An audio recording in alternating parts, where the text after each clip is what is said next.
par mail si tu peux, si tu as besoin. Je te l'ai déjà envoyé tout à l'heure. Merde. Bonjour. Bonjour. Alors, est-ce qu'il y a déjà des personnes qui sont là? Alors, en attendant, Nicolas, je vais te laisser te présenter, même si on n'est pas encore sur la diapo, si tu veux. Ouais. Alors, du coup, donc, je me présente. Moi, je suis Nicolas Balcon, donc je serai aux côtés de Emmanuel ce matin pour ce webinaire, qui s'inscrit dans les cadres des semaines de l'évolution professionnelle. Donc, je suis conseiller en évolution professionnelle donc pour le groupement Évolution Bretagne, et donc je suis basé à Brest.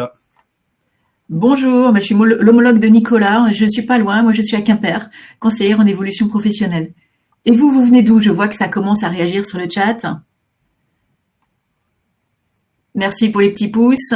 Montant, super. Alors, on a quoi? On a Nantes, on a Cannes, Ouais.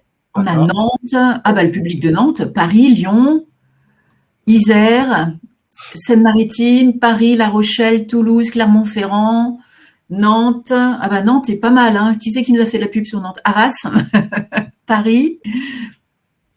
L'Est n'est pas bien représenté, hein.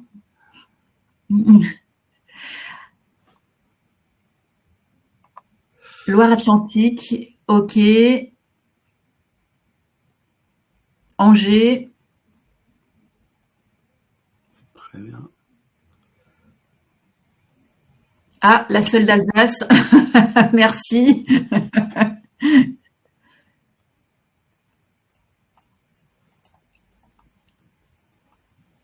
Alors, bienvenue à vous sur ces semaines de l'évolution professionnelle qui ont commencé la semaine dernière. Je vois que d'autres personnes continuent à répondre.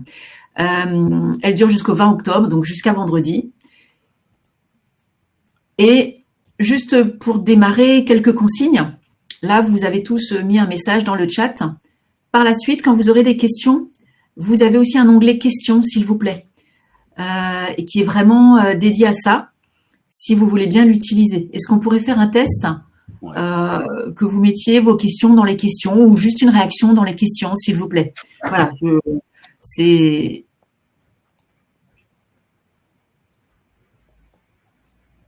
Démarrer la réponse en direct. Alors, je vois un point d'interrogation. Bonjour, est-ce que vous allez bien? Oui, alors oui, je vous remercie, je vais bien. Démarrer la réponse en direct.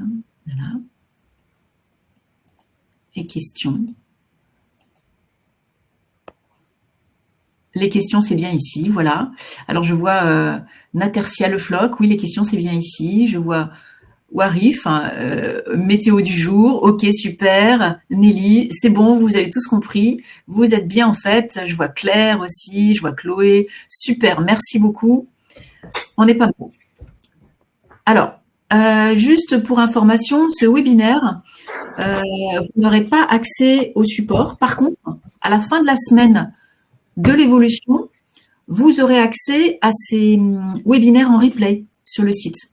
Donc voilà, à la fin de la semaine. Et vous avez même accès sur les dernières semaines des évolutions, les 3 dernières, en replay. Voilà, hein, cet événement est gratuit et accessible très facilement. N'hésitez pas à regarder les thématiques que vous n'avez pas vues en direct. Voilà. Je vous rappelle en fait que ces semaines de l'évolution professionnelle sont organisées par l'APEC, EVA, Groupement Évolution, BGE, Antea et Axis, qui sont les acteurs du Conseil en évolution professionnelle. Alors, nous nous sommes déjà présentés, pardon, je vais trop vite. Hop, voilà. Nous sommes déjà présentés, donc Nicolas et moi, vous avez nos noms. Et en fait, voilà le sommaire. Nicolas, je te laisse un peu la parole. Oui. Donc, au programme de ce webinaire, nous allons donc aborder voilà, les thèmes suivants, la reconversion et mobilité professionnelle, donc des atouts dans votre stratégie de ressources humaines, le CEP, un outil de sourcing, l'entretien professionnel pour identifier des potentiels, et on va évoquer aussi un dispositif qui est peu connu, peu mobilisé depuis sa création, qui s'appelle les transitions collectives. Alors, ah oui, pardon, voilà. Alors, du coup, je poursuis, si tu veux bien, Manu, sur ça, sur ce sujet-là. Donc, premier sujet, donc la reconversion, mobilité professionnelle. Donc, qu'est-ce que la reconversion? Donc, c'est voilà, on va évoquer aussi voilà, tout ce qui va être anticipation et accompagnement d'une mutation des compétences, une opportunité gagnant-gagnante, et les atouts des profils en transition. Alors, sur la reconversion, petite définition. Donc, c'était une démarche, bien évidemment, vous l'avez bien compris, qui vise à changer de métier ou de statut professionnel dans ou en dehors de son entreprise actuelle. Et donc, la reconversion, les raisons qui peuvent expliquer la reconversion professionnelle peuvent être nombreuses. C'est trouver un nouvel emploi, évidemment, exercer un métier qu'on a toujours rêvé d'exercer, concrétiser un nouveau projet, sortir bien évidemment de sa lassitude, parce que peut-être qu'au bout de quelques années, une certaine routine s'installe et donc on a envie d'aller chercher un nouveau souffle ailleurs. Et donc c'est ça qui va justifier peut-être ce changement. Ce qu'il faut retenir par rapport à des études qui ont été faites dernièrement, c'est que le nombre de personnes ayant choisi d'entreprendre une transition professionnelle ont fortement augmenté ces dernières années. Typiquement, en 2022, la reconversion a concerné 35,8% des actifs occupés contre 26,2% en 2016. Donc, vous voyez qu'il y a eu un pic, en tout cas une augmentation un petit peu de ces reconversions, qui peuvent peut-être se justifier par la crise du Covid qui est arrivée aussi et qui a forcément provoqué chez certains des envies de changement, mais c'est aussi peut-être quelque chose de plus générationnel aussi. Et puis c'est forcément aussi lié au marché de l'emploi, à l'évolution du marché de l'emploi. Ce qu'il faut aussi retenir sur ce slide-là, c'est que toute reconversion est unique et répond donc à des envies, des aspirations propres à chacun. Donc, comme on le disait tout à l'heure, on n'aura pas forcément, quand on va définir le choix de se reconvertir, ça répond précisément à des choses bien précises qui sont propres à chacun. Et donc, on l'a dit, trouver un nouveau souffle, par exemple, trouver un nouvel emploi, faire quelque chose qu'on a toujours rêvé d'exercer. Bon, voilà, c'est propre à chacun.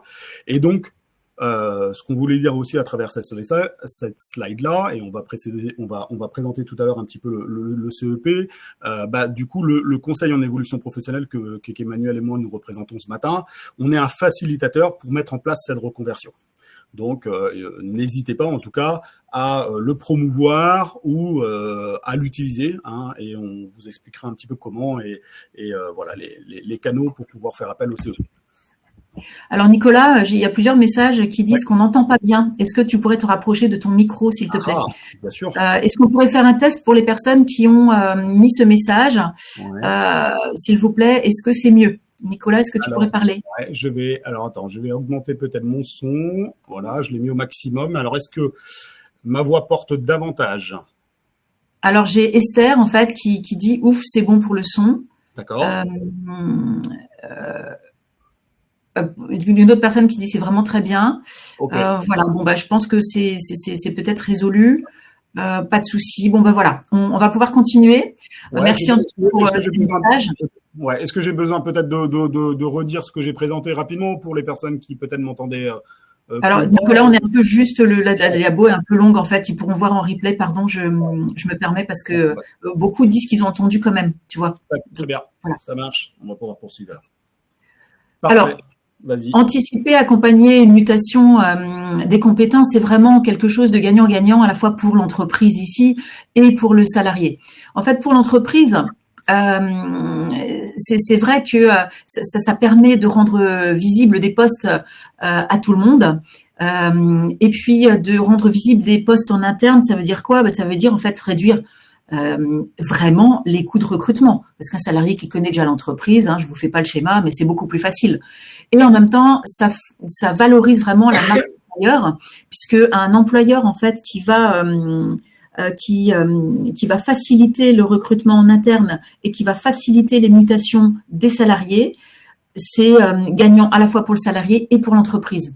Pour le salarié, c'est vraiment une opportunité d'évolution en termes, ça peut être responsabilité, formation, augmentation, mais ça peut être aussi simplement en fait une prise de confiance. Quelquefois, c'est pas évoqué, mais quand notre entreprise nous encourage dans l'évolution, on se sent épaulé quelque part et ça fait du bien en termes de confiance. Et c'est vrai que quand mon entreprise me fait confiance, j'ai tendance à penser positif à l'entreprise, en faire de la pub, etc. Hein, ça donne envie d'y aller, ça donne envie d'en faire ça donne envie d'en parler à l'extérieur pour recruter de nouvelles personnes. Pour le salarié, en fait, évoluer en interne, c'est aussi avoir la possibilité de maintenir ses avantages sociaux déjà acquis, et puis effectivement de se sentir plus épanoui, motivé, engagé envers l'entreprise. C'est clair qu'une évolution interne est vécue comme plus facile. Hein. Nicolas et moi, nous en accompagnons régulièrement, et c'est vrai que c'est vraiment plus facile qu'en externe. On sait où on est, on sait où on va. Ouais. Voilà. Juste 2 petites secondes, Emmanuel. Ouais. Juste avant, voilà, tous ces avantages-là sont mis dans un site là, qu'on vous met en bas de ce slide-là. Donc, vous pouvez le noter, hein, définir les définitions et avantages de la mobilité interne pour celles et ceux qui souhaiteraient aller un petit peu plus loin sur ce point-là. Et ben voilà, vous l'avez sur le site nouvellevipro.fr. Donc, ça reprendra ça et plus encore par rapport à ce qu'Emmanuel vient de vous dire. Alors, n'hésitez pas, s'il y a des informations qui vous intéressent, de mobiliser vos téléphones pour faire des photos des écrans qui vous plaisent. On peut revenir facilement sur un écran précédent si vous avez envie d'avoir des infos tout de suite que vous souhaitez garder. N'hésitez pas. Alors, c'est vrai que ça paraît évident, mais je dis toujours ça va sans dire, mais ça va mieux en le disant. Comme ça, au moins, c'est fait. Je te laisse la main, peut-être. Oui, carrément. Donc, du coup, là, on a voulu vous présenter un petit peu les atouts des profils en transition. Donc, notamment pour une entreprise, hein, c'est que généralement, enfin en tout cas, les personnes qui engagent ce type de démarche, il y aura une certaine forme de motivation, forcément. Donc, on était vraiment dans cette dynamique de gagnant-gagnant, à la fois pour l'entreprise et à la fois pour la personne. C'est aussi une prise de risque, en tout cas pour la personne, avec une personne qui va nourrir quelques ambitions professionnelles. Cette personne-là aussi qui engage cette démarche-là aura la soif d'apprendre, parce qu'elle va forcément apprendre peut-être un nouveau métier qu'elle connaît peu ou pas du tout. Elle va pouvoir aussi s'appuyer sur des compétences qu'elle a développées au cours de son parcours professionnel, et que vous allez pouvoir aussi, donc elle va pouvoir retrouver, bien évidemment, ou que vous allez pouvoir rechercher dans le poste qui lui est proposé. Qui dit motivation va forcément de lien avec l'adaptabilité. La personne va aussi se donner les moyens, va se rendre disponible, va s'adapter à ça, et donc c'est encore une fois un atout pour l'entreprise. Une entreprise dans le cadre d'une mobilité interne, enfin un salarié dans le cadre d'une mobilité interne, comme disait Emmanuel juste à l'instant, il connaît l'entreprise, donc il connaît son fonctionnement, il connaît les codes. Donc forcément, pour tout ce qui va être prise de poste, employabilité, ça sera aussi encore une fois du plus pour tout le monde. Une certaine maturité aussi dans la vie professionnelle, hein. Généralement, les reconversions, on les engage après aussi quelques années d'expérience professionnelle. Donc forcément, on n'a pas la même posture quand on débute quand on débute une carrière que quand on a bien déjà avancé dans sa carrière. Et puis c'est forcément, ou en tout cas le plus souvent, quelqu'un qui aura engagé une reconversion sortira d'une formation. Donc avec forcément une formation récente, donc forcément avec des compétences récemment acquises, des connaissances récemment mises à jour, et donc forcément c'est encore une fois un atout, quelque chose de gagnant-gagnant. Donc il faut surtout pas hésiter, il faut surtout faire confiance à ces personnes qui engagent cette transition, qui engagent cette reconversion. Juste en commentaire, en fait, c'est vrai que quelqu'un qui se forme régulièrement, mais en fait, effectivement, comme disait Nicolas, il y a des compétences à jour, mais ça va augmenter en fait aussi la compétitivité de l'entreprise, puisque le salarié, il a des compétences à jour. C'est assez basique, mais c'est vraiment gagnant-gagnant une fois de plus. Ouais, complètement. Je te laisse partir. Le CEP, outil de sourcing, en fait, le CEP, c'est quoi? Pour qui? L'objectif? Pour les entreprises? Dans le cadre du recrutement et en termes de sourcing, comment ça se passe? Voilà. Alors, le conseil en évolution professionnelle, alors je vais vous lire la définition, c'est important en fait, hein, c'est un processus d'appui à tous les salariés et les indépendants. Souvent, ils sont oubliés. D'ailleurs, si vous voulez bien noter Alors dans les questions en fait, qui vous êtes, quel poste vous occupez, est-ce qu'on a en face de nous des RH, des personnes en formation ou voilà, j'aimerais bien savoir qui vous êtes en face si vous voulez bien. Donc est-ce qu'on a des indépendants aussi dans les personnes qui nous écoutent?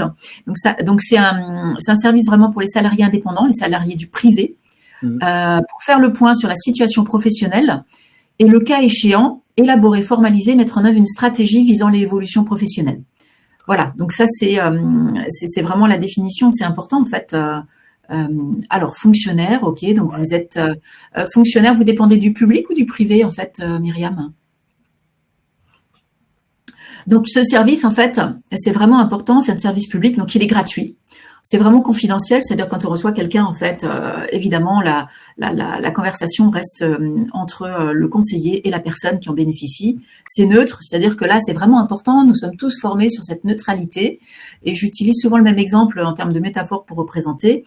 C'est-à-dire que si vous me demandez, par exemple, un bon restaurant à côté de chez vous, la plupart des personnes à cette question vont répondre « Ah, ben ce resto, je suis allée la semaine dernière, c'était super bon. » Mais là, on ne tient pas compte du demandeur. Alors que nous, pour le demandeur, on va lui demander... On va vraiment le questionner. Quelles sont pour vous, en fait, les qualités d'un bon restaurant? Qu'est-ce que tu vas rechercher?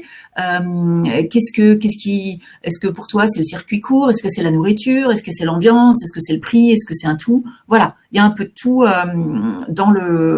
dans cette question et ça va nous permettre, en fait, de répondre précisément quand Nicolas vous disait que c'est vraiment sur mesure. C'est les questions qui nous permettent de faire du sur mesure et c'est cette neutralité aussi. Ouais.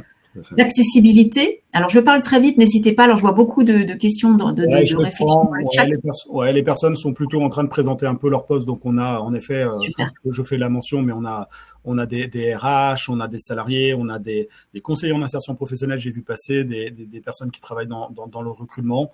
Voilà, donc du coup, c'était un petit peu les personnes se présentaient ou en tout cas indiquer leur statut. Et dans la partie questions, je reviens. Non, on est bon sur la partie questions, mais là, les personnes. Super. Merci Nicolas. Donc pour la présentation, en fait, c'est vraiment un service public et nous sommes tous formés sur ces thématiques. Tous les conseillers, nous avons les mêmes formations. C'est vraiment important pour que le service soit le même, qu'on soit à Lyon, Arras. Alors j'essaie de citer les villes qui ont été données ou Nantes. Voilà. Ok. Je veux bien, si tu veux, présenter un petit peu les opérateurs du CEP en France. Donc aujourd'hui, forcément, comme Emmanuel vient de vous le dire, c'est un service qui est national, hein, donc qui est déployé sur l'ensemble du territoire. Et donc forcément, pour répondre à cette demande, du coup, des opérateurs ont été sélectionnés par l'État. Alors, ce qu'Emmanuel n'a peut-être pas forcément précisé, ou en tout cas, je complète ce que disait Emmanuel. En fait, le conseil en évolution professionnelle, en fait, il s'adresse à plusieurs cibles, hein. Donc, les salariés, on l'a dit, hein, du secteur privé et les travailleurs indépendants, qu'on oublie parfois, en effet. Il y a la partie, les profils cadres, hein, mais vous avez le CEP aussi est ouvert aux demandeurs d'emploi. Bien évidemment, sur la catégorie d'âge, les moins de 26. Et puis, bien évidemment, ça concerne aussi les personnes qui sont en situation de handicap. Et donc, l'État, aujourd'hui, a fait le choix de retenir des opérateurs par rapport à leur domaine d'expertise. Donc, Emmanuel et moi, aujourd'hui, nous représentons le groupement évolution professionnelle. Donc, si demain, vous faites appel au CEP sur Brest, par exemple, ou à Quimper, là où nous sommes, ça voudra dire que si jamais on est amené à se rencontrer, que vous êtes soit salarié du secteur privé ou travailleur indépendant. Si parmi vous, il y a des personnes qui sont inscrites à Pôle emploi, vous serez redirigé vers le Pôle emploi parce que le Pôle emploi est l'opérateur du CEP pour les demandeurs d'emploi. Et puis, pour les personnes qui auraient le statut cadre, qui envisageraient d'aller vers le statut cadre, qui serait plutôt un public jeune ou une personne dont le handicap est véritablement un frein pour l'emploi, vous aurez l'opportunité, au moment où vous allez faire appel au CEP, de choisir éventuellement, pourquoi pas, nous, Groupement Évolution, ou l'APEC, ou le Cap Emploi, ou les missions locales. Donc, encore une fois, il y a un opérateur dédié à chaque profil, à chaque catégorie socio-professionnelle, et donc pour justement être plus proche des personnes et des demandes, évidemment. Merci Nicolas. Donc, n'hésitez pas à poser des questions hein, si vous en avez au fur et à mesure. On essaiera d'y répondre au fur et à mesure. C'est pour ça que Ouais. nous sommes deux. Ça facilite la lecture des questions en parallèle. Donc, le CEP, en fait, c'est quoi l'objectif? C'est de vous aider dans votre professionnel, éventuellement pour développer des compétences ou passer par une reconversion ou transition. On la nuance, en fait, reconversion, on change de métier. Transition, en fait, on est sur des compétences transférables qu'on fait évoluer. Vous voyez, c'est une petite nuance, mais que j'aime bien préciser. Sur la création d'activités aussi, ou reprise d'activités, là, on ne va pas se substituer aux chambres consulaires, c'est-à-dire les CCI, les chambres des métiers, chambres de commerce, mais on va essayer en amont de poser les questions pour évaluer la maturité du projet et voir comment est-ce que peut aider en amont pour vraiment préparer le projet. Hein, j'espère que j'ai été clair. Ah, ça a coupé un peu. Bon, j'espère que ma connexion va bien continuer. On peut vous aider aussi dans le cadre d'une certification professionnelle, en fait, hein, vous aider à choisir la formation qui va vous convenir. Et on en a déjà parlé, en fait, hein, vous aider dans le cadre d'une mobilité interne ou externe. Voilà. Hein, nous, on est vraiment là. J'ai envie de dire le mot que j'utilise le plus fréquemment, en fait, dans ce cadre-là, c'est vraiment sécuriser un parcours. Vous aider à identifier toutes les étapes et à pas en oublier pour voir, en fait, si votre projet est réaliste et réalisable pour vous et éventuellement envisager un plan B. Voilà, on est là pour ça. Ouais, et puis j'ajouterais peut-être, Emmanuel, si tu veux bien, le service aussi, enfin, regard extérieur, profiter d'un regard extérieur. C'est-à-dire que forcément, quand on est dans une situation, quand on se pose plein de questions, on ne sait pas forcément par où commencer, on ne sait pas vers qui se tourner, dites-vous que le CEP, il sert à ça. Et donc, il commence toujours par un premier rendez-vous d'analyse de la demande, entre guillemets, et puis à partir de là, ensuite, des renseignements peuvent être pris, un aiguillage peut être fait, et puis un appui aux démarches peut vous être proposé dans le cadre de ce service gratuit, évidemment. Alors, Eve, je vais répondre à votre question. Eve demande, est-ce que vous pouvez réexpliquer la notion de transition? Pardon, c'est vrai que je parle très vite. Alors, reconversion, c'est quand on change totalement de métier. Je suis secrétaire, je vais faire caissière ou boulangère, enfin, peu importe. Voilà. Transition, en fait, je suis secrétaire et je vais devenir secrétaire comptable. On continue, en fait, sur des compétences qu'on a déjà et on en acquiert d'autres. C'est une petite nuance entre reconversion et transition. Hein, pour pas qu'on ait l'impression qu'on est bégayé sur la diapo. Hein, c'est deux termes un petit peu différents, mais qui se ressemblent quand même. Est-ce que ça répond à votre question, Eve? Est-ce que c'est plus clair pour vous?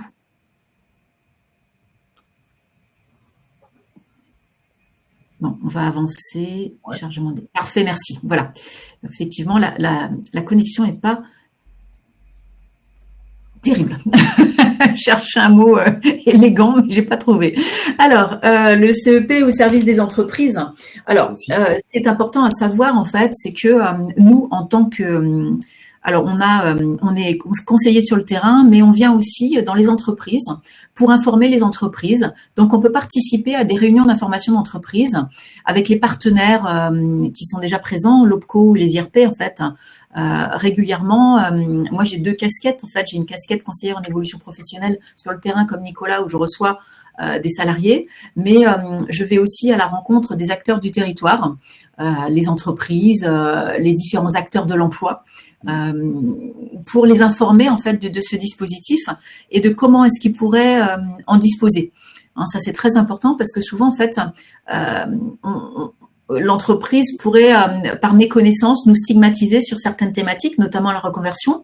J'ai déjà du mal à recruter, donc pourquoi est-ce que je vais aider mes salariés à se reconvertir? Mais en fait, il n'y a pas que ça.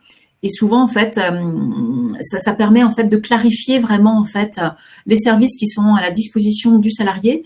Et en même temps, c'est presque un service RH externalisé. Parce que le CEP peut permettre notamment, on va le voir tout à l'heure, de préparer l'entretien professionnel, par exemple. Et c'est des choses qui ne sont pas forcément connues par le grand public, on va dire. Hein, voilà. Nous, en fait, CEP, alors ça se fait aussi chez nous par la direction, on va en fait régulièrement organiser des groupements de travail, par exemple, avec des branches sur le terrain pour s'informer en fait des métiers en changement, en mutation, en fait, des métiers porteurs, ceux à l'inverse qui sont moins bons. Donc, ça permet en fait de donner des informations sur le territoire aux entreprises quand on va les rencontrer. Et nous, on a accès à ça en interne. Il y a régulièrement des enquêtes qui sont réalisées pour mettre ça à la disposition des entreprises. Après, en fait, sur le terrain, à la fois pour les entreprises, donc quand je vais dans des entreprises, je laisse non seulement le diaporama, en fait, mais je donne aussi des flyers, des affiches, voilà. Vous arrive-t-il d'être sollicité par un postulant à une entreprise pour aller augmenter auprès de celle-ci? Alors, vous arrive-t-il d'être sollicité par un postulant à une entreprise pour aller augmenter auprès de celle-ci? Argumenter, pardon.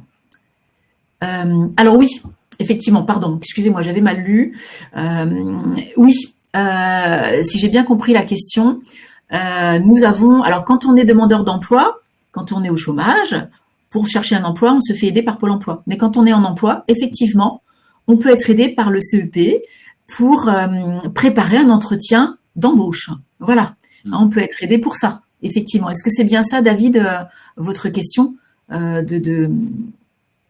Alors, le CEP peut être en appui auprès du... Oui, tout à fait.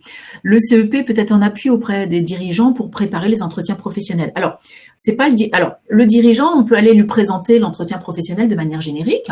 Par contre, on va pas lui faire une formation pour l'entretien pro. Là, c'est l'OPCO qui peut être en support pour lui. Par contre, nous, ce qu'on va faire, c'est que il peut nous orienter ses salariés pour qu'on les aide effectivement à préparer leur entretien pro. On va y venir dans quelques diapos. Alors, je te coupe, Emmanuel. Ouais, je te coupe. Alors, moi, voilà, je vois pas forcément les questions qui arrivent là, du coup. Donc, je suis un peu en retard. Tu vas dans l'onglet questions, en fait. Ouais, mais voilà, donc je pense que j'ai soit un petit. Donc, je suis désolé si. Je vais sûrement Ah oui, bah c'est bon, j'ai réussi à avoir un. Ouais, bon. Je pense qu'il y avait un petit retard. Donc, j'ai vu des questions qui n'étaient pas forcément passées. Mais bon, bref, on peut passer. Voilà, on peut passer. Je te laisse peut-être poursuivre sur recruter grâce au CEP peut-être ou voilà. Alors, juste David, il me repose. Est-ce que vous allez des fois démarcher un entrepreneur à la demande d'un candidat? Alors, effectivement, quelquefois, des candidats me disent dans mon entreprise. Ils sont pas bien informés, ou alors l'entretien pro se fait au coin de table, ou ils sont pas bien informés des différents dispositifs. Oui, dans ce cas-là, je peux. Mais je vais pas aller démarcher une entreprise à la place du candidat pour trouver un emploi. Je sais pas si c'est la question, David. Voilà. Alors, selon le contexte, bien sûr, si ça peut aider. Est-ce que j'ai répondu à votre question, David? Bon, je vais... Oui, super, merci. Voilà. Alors, est-ce qu'il y a une autre question? Faut-il une ancienneté au sein de l'entreprise pour solliciter le CEP? Pas du tout. Il suffit d'être en contrat de travail. Ouais, c'est ça. Voilà. Comment communiquer auprès de vous sur une nouvelle branche profession spécifique? On va vous donner en fait à la fin du support nos contacts sur la région. Vous aurez tous nos contacts en région parce qu'on est sur toute la France. Et l'idée en fait, c'est que vous puissiez vous rapprocher de ces personnes pour qu'on centralise les informations et que qu'on le fasse aussi de manière opportune par région. C'est vrai qu'il y a des informations spécifiques qui sont liées à une région plutôt qu'à une branche professionnelle et qui sont spécifiques, du coup on va les ranger au bon endroit, si je peux dire. Voilà. Alors, est-ce que tu veux prendre cette diapo, Nicolas, du coup, comme j'arrête pas de parler? Vas-y, tu étais sur recruter le. Vas-y. Ok, je continue. Ok. Alors, aujourd'hui, en fait, recruter grâce au CEP, c'est vraiment, en fait, aujourd'hui, les entreprises sont vraiment en pleine mutation. Ouais. Vous avez remarqué qu'aujourd'hui, on est, c'est vraiment, en fait, recruter, c'est vraiment trouver des compétences qui vont permettre à son organisation de trouver son développement, sa pérennité, et le CEP peut faciliter ça. C'est-à-dire évoluer en interne une fois de plus peut permettre, puisque si on ne trouve pas en externe, on peut trouver en interne. Quelquefois, on va chercher en externe, je sais pas, le service administration des ventes va chercher quelqu'un qui parle couramment une langue étrangère. Quelquefois, ça se trouve, il y en a en production sur une personne qui a pas postulé avec ce métier-là et qui pourrait évoluer dans cette entreprise parce que elle est en production, mais avant, en fait, elle a travaillé pendant 10 ans dans un autre pays à un poste similaire au service ADV, etc., etc. Donc, en fait, l'idée, nous, c'est vraiment de faciliter en fait la communication d'aider à faciliter la communication en interne salarié-entreprise, entreprise-salarié, pour aider à identifier les ressources de l'entreprise dans l'entreprise.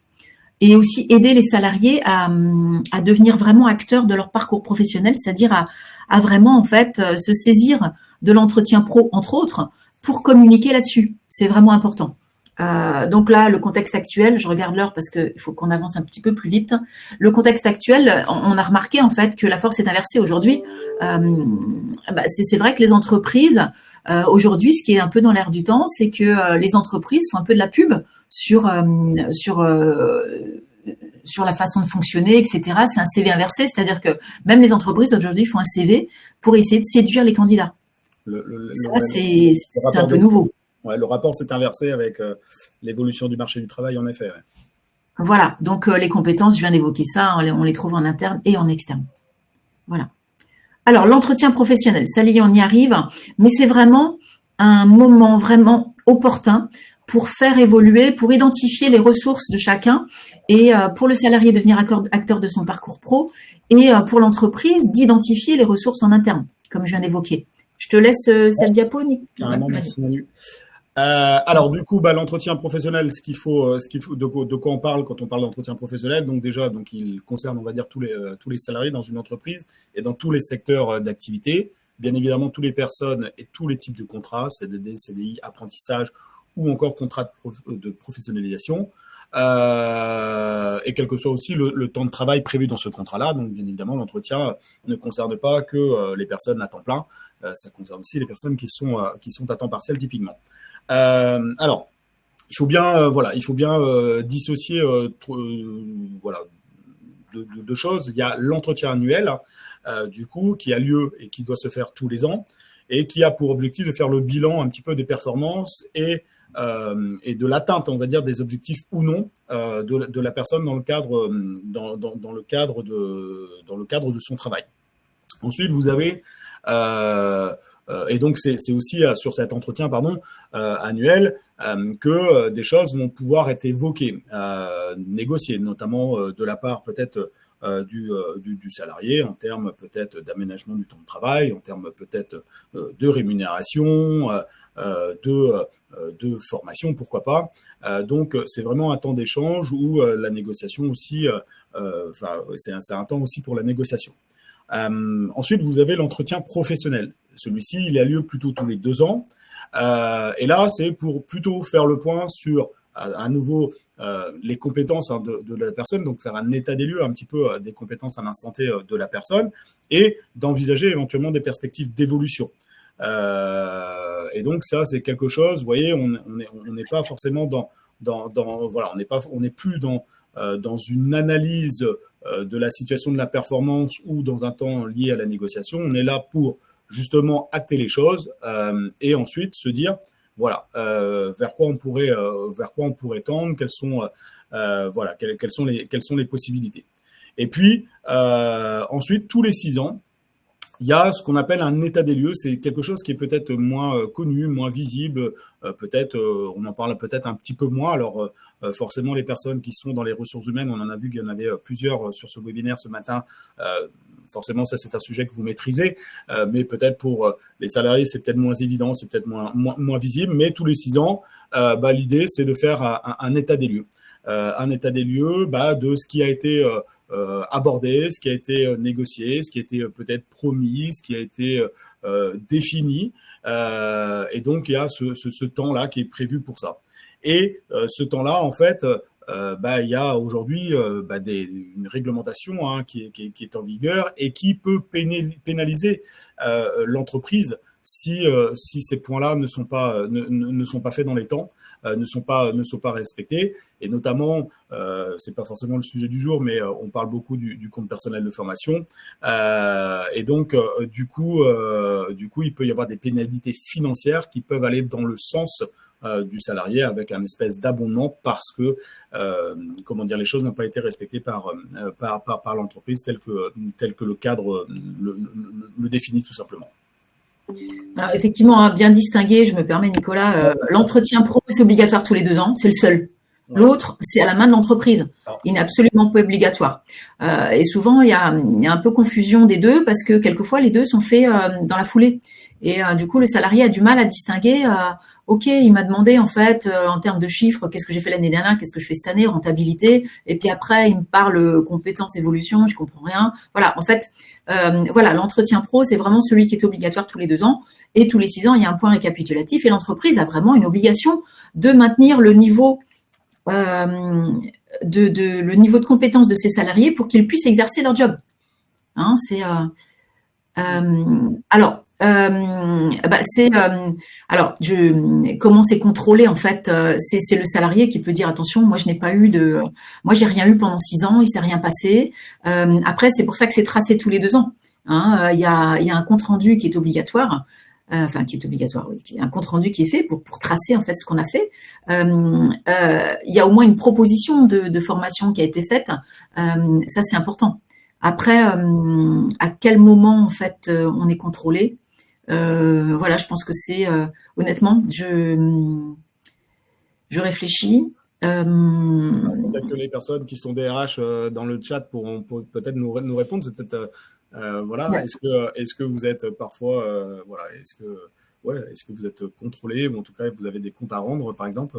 Je ne sais pas parmi les participants, est-ce que quelqu'un pourrait nous expliquer comment il voit comment Alors, il voit ça. Par contre, au niveau de la pénalité, j'ai déjà entendu un exemple factuel d'une entreprise qui a été sanctionnée parce que le salarié, il ne pouvait plus exercer ses fonctions, donc il a dû quitter l'entreprise et il est allé au prud'homme pour réclamer.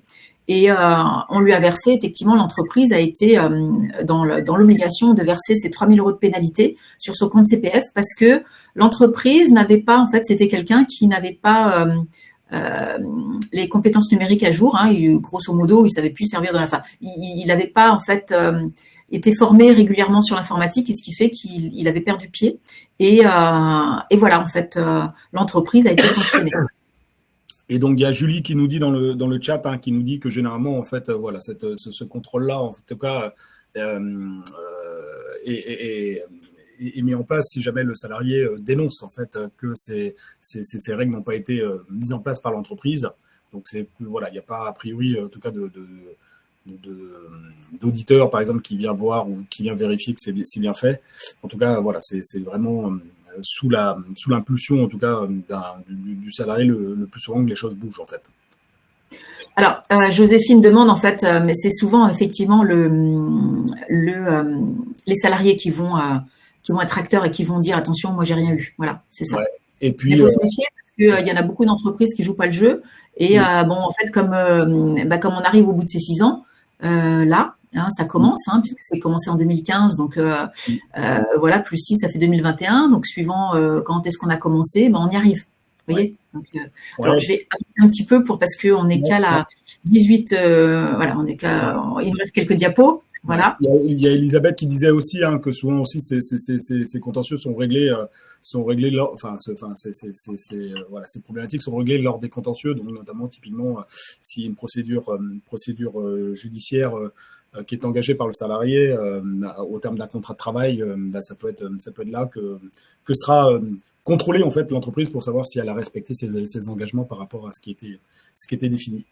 Du coup, tu veux poursuivre sur ça Pas de souci. Ouais. Alors, préparer l'entretien professionnel, les avantages. Alors, c'est vrai que l'avantage en fait pour l'employeur, alors j'ai envie de dire en fait, c'est qu'il laisse la main au CEP. De préparer ça parce que c'est du temps gagné, c'est pas sur la diapo mais je le dis parce que c'est là que je parlais de service RH externalisé tout à l'heure. C'est vrai que si c'est pas le RH qui aide ou le N+1 qui aide, ça peut être vraiment ça fait gagner du temps, hein, le conseil en évolution professionnelle là. Alors l'employeur en fait, il a l'obligation de parler de 3 thématiques pendant l'entretien professionnel ou au moins pendant l'année, tous les 2 ans. Il a l'obligation de parler du CPF, du compte personnel de formation, de la VAE et du CEP. Donc là, c'est important de ne pas oublier parce que c'est une obligation. Alors, c'est pas forcément pendant l'entretien pro, mais ça doit l'être. Ça doit l'être au cours de l'année, pendant les 2 ans, hein, au cours des 2 ans, c'est important. Ça permet en fait, je l'ai dit tout à l'heure, vraiment d'anticiper les besoins de compétences en fait dans l'entreprise, mais aussi les ressources de l'entreprise. Hein, c'est ce que je disais tout à l'heure. C'est vraiment fait pour ça. Hop, j'avais pas coupé le son de mon téléphone, pardon. Et ça permet en fait de répondre aux modalités de prise en charge d'une formation externe à l'entreprise. Voilà, ça c'est voilà, j'anticipe de quoi j'ai besoin, comment on va le faire, comment on va faire ça ensemble. Pour le salarié, hein, ça permet en fait mobiliser un CEP, ça permet en fait d'avoir une connaissance de tous les dispositifs qui existent, internes ou externes. Le plan de transition professionnelle, l'ancien CIF, hein, congé individuel de formation, qui permet en fait pendant une période où on reste salarié de se former en externe, VAE, validation des acquis de l'expérience, CPF, etc. Ça permet aussi de prendre confiance en ses capacités tout en conservant son libre arbitre de décision. Ça, c'est important en fait. C'est vrai que, je l'ai dit tout à l'heure, quand on mobilise un CEP, on va faire le point en fait à l'instant T, un espèce d'audit de mes compétences à l'instant T. Et ne serait-ce que de voir tout ça, j'ai eu souvent le cas en fait de personnes qui disaient « Ah, mais je sais faire tout ça, mais je m'étais même pas rendu compte. » Voilà. Et d'être force de proposition pour l'entreprise, parce que entre le moment où elle a démarré et le moment à l'instant T, il s'est passé des choses et d'inventarier tout ça, on reprend conscience. Et ça, c'est important. Et ça aide aussi à dire, ben voilà, là-dessus, je pourrais intervenir, là-dessus, non. Voilà, de connaître aussi ses limites et de savoir qu'est-ce qui me resterait à apprendre pour continuer à évoluer. Donc, pour les deux, en fait, hein, le CEP, finalement, c'est un gain de temps, une diminution du stress et une meilleure expression du besoin. C'est vrai que souvent, le salarié, il sait ce qu'il veut, mais il a du mal à le verbaliser. Et de le faire avec une tierce personne, bah, c'est plus facile d'un seul coup. On lui demande, mais qu'est-ce que vous voulez faire, comment vous voulez le faire? Et le fait qu'on ne soit pas dans l'entreprise, qu'on soit à l'extérieur, bah, d'un seul coup, c'est plus facile. Et en plus, comme c'est notre métier, on va aider la personne en questionnant, voilà, dire mais et ça, vous avez pensé à ça et ça, ok, ça non, mais comment je fais? Bah là, on lui donne un outil ou quand une personne est accompagnée en conseil en évolution professionnelle, elle a accès à une plateforme élargie qui est InfoCEP, InfoCEP. Tout le monde a accès à cette plateforme et une fois qu'on est accompagné, il y a un accès élargi, c'est-à-dire qu'on a des outils on a des fiches d'exercice, on a des webinaires sur des thématiques récurrentes, on a aussi des fiches conseils et on a aussi accès à des tutorats, en fait, des mentorats, des personnes qui ont déjà suivi le CEP, qui ont déjà été suivies en CEP et qui peuvent échanger avec d'autres. Donc, c'est une base très riche et on peut aider, en fait, la personne à mieux préparer son avenir pro. Voilà. C'est vraiment une démarche de co-construction et d'évolution. Ouais. Je te coupe rapidement, juste Emmanuel, oui. Il y a Julie qui nous pose une question, okay. Qui nous dit, voilà, comment sont décomptées les heures faites en CEP par un salarié et comment récupère-t-il ses droits? Alors, là, par rapport à la question, est-ce que vous ne confondez pas CEP et CPF? Je ne sais pas si c'est, parce que souvent, voilà, l'amalgame est fait entre le CEP et le CPF, donc le CEP, on est bien sur un service d'appui, d'un accompagnement, voilà, d'information. Le CPF compte personnel de formation où on acquiert des droits, en effet, pour éventuellement acheter, mettre en place une action de formation. Alors, je ne sais pas si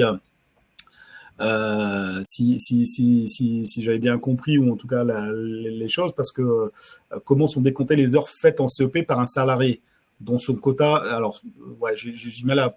J'aimerais bien que du coup Julie précise parce que je ne comprends pas la notion de quota, la notion des 4 heures aussi. Alors en fait, effectivement, alors le conseil en évolution professionnelle, il y a 1h30 en fait pour faire un état des lieux. Premier rendez-vous. Qu'est-ce que vous avez besoin? Où est-ce que vous en êtes? Est-ce qu'on continue ou pas? Est-ce que ce premier niveau d'information vous suffit? Ou est-ce que vous avez besoin d'être accompagné pour un projet? L'accompagnement en projet, c'est effectivement 4 heures aujourd'hui. Voilà. Et c'est pour ça que la définition du besoin est très importante parce que vous venez avec un premier objectif de évolution interne et finalement un deuxième objectif de création d'entreprise, qui sont 2 objectifs bien distincts. Et ben vous avez 2 accompagnements. Ok, Julie, est-ce que ça répond à effectivement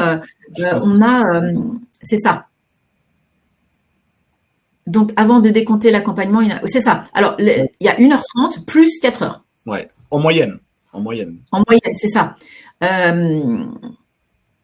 Donc, on est bien sur ça, c'est sur la durée d'accompagnement. On est bien sur un service, bien évidemment, vous l'avez tous compris, il y a un modèle économique derrière le CEP et donc, forcément, on ne peut pas passer Voilà. X heures par personne. Donc, il a été dit que le premier rendez-vous qui n'engage à rien, en tout cas, et qui permet un peu de faire un état des lieux de la situation est d'1 heure et demie, en effet, comme le disait Emmanuel. Et après, derrière, en effet, on peut être amené à revoir la personne pour l'appuyer, l'aiguiller dans ses démarches pour approfondir peut-être des sujets. Et là, on est sur un format de 4 heures, mais par rapport à une demande bien précise. Donc, ça veut dire que le CEP aussi, ce qu'il faut retenir, c'est que le CEP, c'est un service que vous pouvez mobiliser autant de fois que nécessaire dans votre carrière. C'est-à-dire que vous l'avez mobilisé pour quelque chose de précis aujourd'hui, vous aviez une demande précise aujourd'hui, vous faites appel au CEP. Quelques mois après, vous avez une autre situation, une autre demande, vous pouvez remobiliser le CEP. Il n'y a pas de limite dans son utilisation. Alors, on va devoir accélérer un petit peu parce qu'on est vraiment en retard sur le timing. Il ne nous reste plus qu'un quart d'heure. J'espère que c'est clair. Alors, les heures en fait de CEP se font sur le hors temps de travail. Oui. Il arrive quelquefois que les entreprises acceptent sur le temps de travail, mais ça reste en marche pour l'instant. Ouais. Alors, transition collective, c'est un outil dont on va parler tout de suite. En fait, j'arrive directement sur la diapo principale. En fait, aujourd'hui, il y a des secteurs qui décrutent. Je vais donner par exemple le secteur de l'automobile. Effectivement, avec la mutation aujourd'hui qu'elle vit du secteur automobile entre le thermique et puis l'électrique, forcément, le mécanicien, ça va plus être le même métier. Donc, il y a des entreprises en fait qui vont décruter. L'idée en fait, c'est que ces entreprises en fait se manifestent et qu'elles puissent bénéficier en fait de ce qu'on appelle les transitions collectives. Donc, c'est le principe en fait de ces transitions collectives, c'est pour des salariés qui sont en CDD, CDI ou les intérimaires dont le métier est en danger finalement, voilà, et qui ne sont pas déjà en procédure de rupture de contrat, donc de bénéficier de ces transitions collectives pour changer de métier sur des métiers qui recrutent, sur des métiers porteurs dans la région. L'avantage en fait, c'est que dans ce dispositif, la durée en fait est doublée. C'est plus 12 mois, c'est 24. Ouais. Et alors, les métiers en danger, en fait, c'est quand on sait qu'on va devoir licencier des personnes qui ne vont plus exercer le métier. Par exemple, en fait, j'ai en tête, on voit de moins en moins de questions dans les supermarchés, hypermarchés. Qu'est-ce qu'elles vont devenir ces personnes? Vous voyez, ça pourrait être ça, par exemple. Voilà, c'est oui, c'est ça. Dans ce cas-là, on se rapproche de transition pro, tout à fait. Voilà. Donc, l'idée ici, c'est que on va pas mobiliser le salarié, va être beaucoup plus avantagé dans ce dispositif parce qu'il va pas mobiliser son compte CPF du tout. Voilà.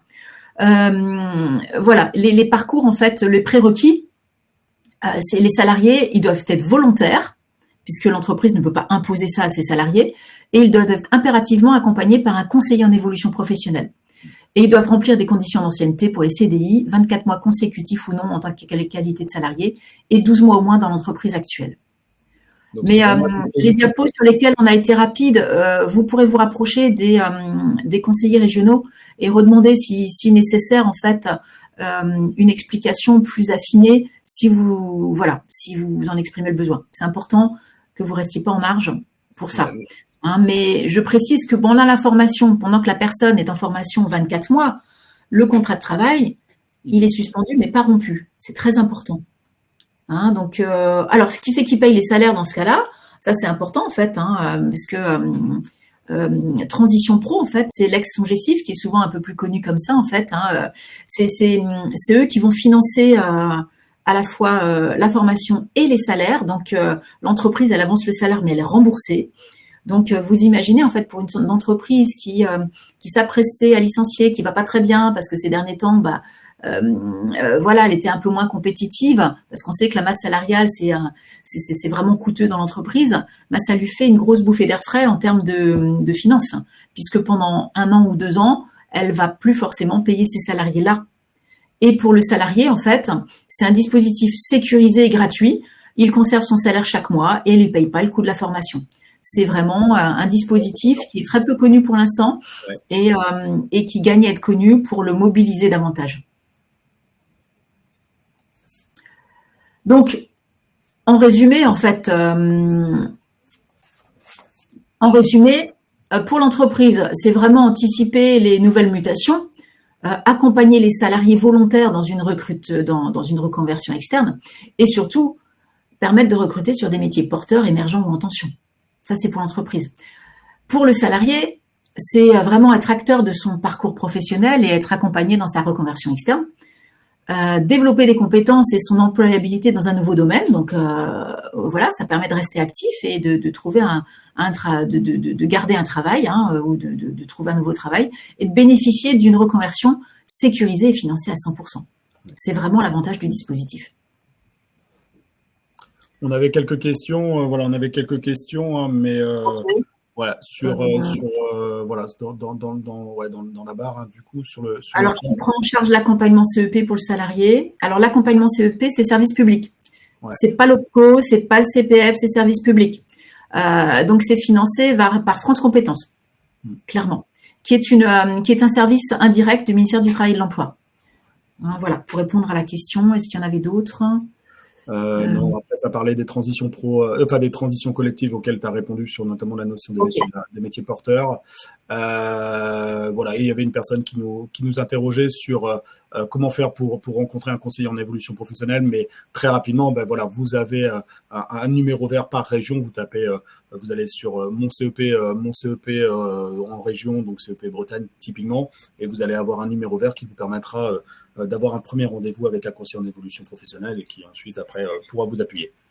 Et c'est aussi sur une diapo à venir, j'y resterai pour qu'on puisse la photographier en fait. Ouais. Voilà. Okay, donc le conseil en évolution professionnelle, pour résumer, c'est vraiment un outil pourvoyeur de candidats potentiels, que ce soit pour faire venir des talents à l'externe ou fidéliser ceux qui sont déjà présents à la mobilité interne. Voilà, c'est vraiment un outil nouveau sur le marché du travail dont vous pouvez vous mobiliser. Donc ici, voilà, je vous ai dit tout à l'heure, je reste sur cette diapo un petit instant. Vos interlocuteurs en fait sur toute la France et dom-tom. L'idée en fait, c'est que vous pouvez prendre cette diapo en photo. Si vous voulez en fait, vous êtes dans une entreprise et vous voulez en fait que quelqu'un du conseil en évolution professionnelle intervienne dans votre entreprise, que ce soit auprès des chefs de service, que ce soit au service RH, que ce soit auprès du CSE, que ce soit dans un événement organisé dans la qualité de vie au travail, peu importe l'événement, en fait, on peut s'arrêter, on peut faire intervenir un conseiller en évolution professionnelle et vos contacts en région sont là. Voilà. Ouais, donc à ne pas confondre, on est bien là sur le partenariat, du coup, Emmanuel, c'est-à-dire qu'il faut bien dissocier quelle est la demande, c'est-à-dire que là, on est sur la partie partenariat, c'est-à-dire je souhaite qu'un conseiller en évolution professionnelle intervienne au sein de mon entreprise, peu importe. Voilà, là, vous avez eu les coordonnées des différentes personnes en région. Par contre, si vous êtes là dans le groupe salarié et que vous souhaitez profiter du CEP pour une information, pour un conseil, on est bien sur, on n'est pas dans cette dynamique-là. C'est le numéro vert qui est établi par région que vous devez solliciter pour un premier rendez-vous, quoi. Donc, bien dissocier que là, le focus était bien sur le partenariat pour des interventions collectives auprès des entreprises à la demande des chefs, des chefs d'entreprise, des dirigeants, des RH, des CSE, etc. Alors, pour prendre rendez-vous avec un conseiller, comme Nicolas l'a présenté tout à l'heure, je suis sur cette diapo, en fait. C'est vraiment très simple. Vous allez, en fait, sur moncep.org et il va vous guider. C'est vraiment très simple. Et les rendez-vous, c'est soit en face à face, et il y a vraiment beaucoup d'endroits, en fait, sur le territoire, pas loin de chez vous ou pas loin de votre travail. En fait, c'est vous qui allez choisir avec la personne que vous allez avoir en ligne. Vous prenez rendez-vous soit sur le site, dans ce cas-là, vous réservez un rendez-vous, après vous êtes rappelé par une chargée d'information qui va vérifier effectivement que vous êtes éligible au service. Ça, c'est important parce que, on l'a dit tout à l'heure, ce service, malheureusement, est dédié aux salariés du privé et aux indépendants, mais pas au personnel du service public. Désolé, c'est comme ça. Donc, en fait, la personne, vous allez de toute façon être rappelé, donc vous allez pouvoir avoir un rendez-vous soit en face à face, soit en visio, soit par téléphone. Et il y a des horaires élargis, donc on reçoit certaines journées, en fait, les permanents sont jusqu'à 19h, donc les derniers 19h30, les derniers rendez-vous sont à 18h. Ouais. Il y a des rendez-vous entre midi et 2. Il peut y avoir plus tôt le matin, en fait. En tout cas, il y a certains samedis matins aussi. Donc, ça permet, en fait, de ne pas forcément poser une journée de RTT ou une demi-journée de RTT pour prendre rendez-vous. Hein, et voilà, ça, c'est pour le premier rendez-vous. Et les rendez-vous suivants sont pris directement avec le conseiller en fonction de vos disponibilités respectives. Voilà. Voilà. Alors, il y a une. Donc, en tout cas, bon, ça y est, on est dans les temps. Pardon, hein, j'ai accéléré un petit peu, mais j'avais vraiment peur de ne pas être dans les temps parce qu'on est à 5 minutes de la fin. Alors, il y a une question de Florence. Merci pour les pouces. Merci beaucoup. Il y a Florence qui pose une question. Transco s'arrête à fin d'année. Alors, pour l'instant, oui. Faut savoir en fait que oui, on remet les coordonnées, on a dû te demander, Nicolas. Faut savoir en fait qu'aujourd'hui, le CEP, il vient d'être, les acteurs du CEP viennent d'être repositionnés là. L'appel d'offres, France Compétences a demandé en fait aux différents acteurs de répondre à un nouvel appel d'offres. Et on n'a pas encore toutes les réponses en fait sur la suite. On est vraiment dans une période de transition aussi, sans jeu de mots avec ce qu'on vient d'évoquer. Et nous n'avons pas encore toutes les réponses pour en fait comment ça va se passer par la suite. Le CEP existe toujours évidemment, mais sur les différentes modalités, les différents partenaires sur le territoire. En tout cas, France Compétences a prévu de faire une communication plus intense que ça n'a été jusqu'à présent sur les réseaux, comme ça l'a été un moment pour le CPF. Voilà, là, ça c'est prévu en tout cas. Ouais, ce qu'on peut dire là aujourd'hui par rapport à ce nouveau CEP là qui va rentrer là en vigueur aussi, c'est qu'il y aura un peu plus encore de proximité. Il y aura plus d'agences ouvertes au niveau local, donc tout reste encore à définir. Il y aura bien évidemment une communication. Donc vraiment le CEP est ce qu'il faut retenir, c'est vraiment un service de proximité. Je me permets, parce qu'on est dans les questions, si tu veux bien Emmanuel, il y a Radia qui nous disait, je suis en congé parental, enfin toujours en congé parental, est-ce que par exemple je peux mobiliser le dispositif démissionnaire? Ben oui, aujourd'hui si vous êtes en congé parental, alors si vous êtes toujours dans le cadre, bien évidemment de votre entreprise, parce que je rappelle que le dispositif démissionnaire, on ne l'a pas du tout évoqué, et ça sera peut-être l'objet d'un autre webinaire, mais le dispositif démissionnaire concerne les personnes en CDI, dont le contrat n'est pas rompu évidemment. Donc, si vous êtes encore en poste dans le cadre de ce congé parental, il n'y a pas de raison que vous ne pouvez pas prétendre, mais a priori, il y a aussi d'autres conditions d'éligibilité, et ça, il faudra que vous en échangiez avec votre conseiller en évolution professionnelle si vous ne l'avez pas encore fait, par exemple. Merci pour les remarques très positives de certains, merci. Et Latifa pose une question, serait-il possible d'avoir la circulaire aux références concernant la note réglementaire de ce dispositif? Alors ça concerne le CEP. Vous avez toutes les infos sur le site InfoCEP. Voilà, vous avez toutes les infos CEP sont sur le site InfoCEP. Voilà, je ne sais pas comment vous répondre au plus clair. Est-ce que voilà, merci. Quelqu'un a mis effectivement notre voilà, quelqu'un a mis le site infocep.fr. Voilà, merci. Je pense que c'est la personne qui s'occupe de la visio. Voilà. Merci aussi. Est-ce que quelqu'un a encore une question? Est-ce qu'on a encore 2 minutes? Ouais. Alors, Latifa demande s'il n'y a pas de note en particulier ou... Mince, pourquoi je ne vois pas la suite?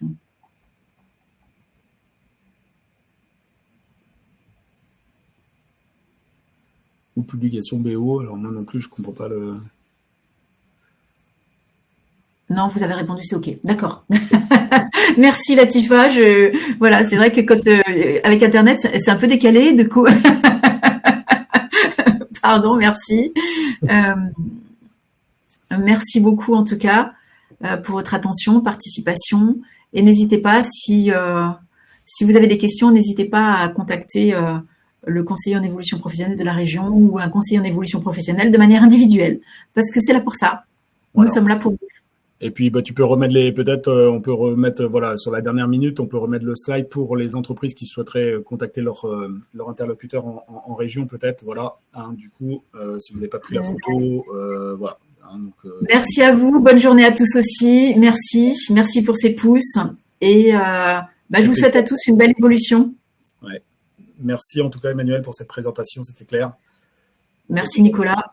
À très C'est bientôt. beaucoup plus sympa à deux quand on oublie quelque chose. Alors, est-ce qu'il y a encore une question? Je vois s'afficher. Je suis dessus aussi.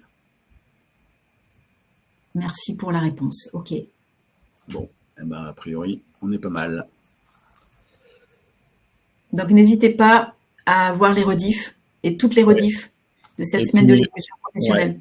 Et donc, ça se termine vendredi, les semaines de l'évolution. Donc, profitez des derniers webinaires qui sont organisés jusqu'à vendredi. Alors, ça ne va pas tarder à